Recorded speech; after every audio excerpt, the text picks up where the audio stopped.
અહેમદાબાદ મિત્ર ન્યૂઝમાં આપનું સ્વાગત છે। સુરતના ડિંડોલી વિસ્તારમાં એક ચોંકાવનારી ઘટના સામે આવી।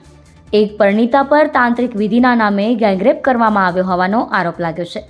આ ઘટનામાં પીડિતાના નણદોઈ અને તેના એક સાગરીતની સંડોવણી હોવાનું જાણવા મળ્યું છે।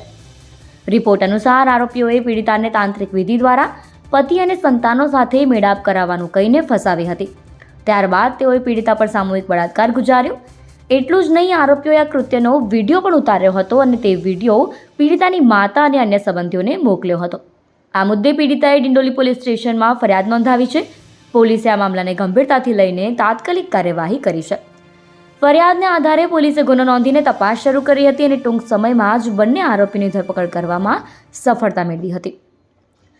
આ ઘટનાએ સમગ્ર વિસ્તારમાં ચકચાર મચાવી દીધી છે। સમાજમાં અંધશ્રદ્ધા અને તાંત્રિક વિધિઓના નામે થતા ગુનાઓ પ્રત્યે ચિંતા વ્યક્ત કરવામાં આવી રહી છે। પોલીસે જણાવ્યું કે આ મામલે વધુ તપાસ ચાલી રહી છે અને કાયદા મુજબ કડક કાર્યવાહી કરવામાં આવશે। અહેમદાબાદ મિત્ર ન્યૂઝની યુટ્યુબ ચેનલને સબસ્ક્રાઇબ કરો અને બેલ આઇકોન જરૂરથી દબાવો, જેથી દરેક મહત્વના વિડીયોની નોટિફિકેશન તમને મળતી રહે।